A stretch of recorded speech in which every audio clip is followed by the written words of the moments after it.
Colorado has lost a fierce and fearless champion for disability rights. Carrie Ann Lucas died over the weekend. She was an unapologetic advocate for the idea that a life impacted by a disability is a life worth living to its fullest. And that led her into some unusual political alliances and opponents over the years.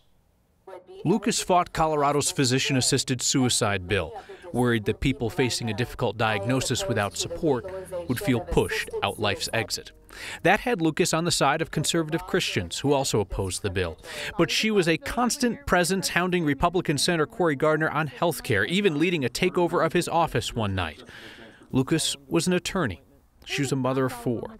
Forbes headlined her obituary with the line, "You probably haven't heard of her, and that's a problem." A good number of Coloradans were fortunate enough to have heard of, to have crossed paths with, to have known Carrie Ann Lucas, and are better for it. She was 47 years old.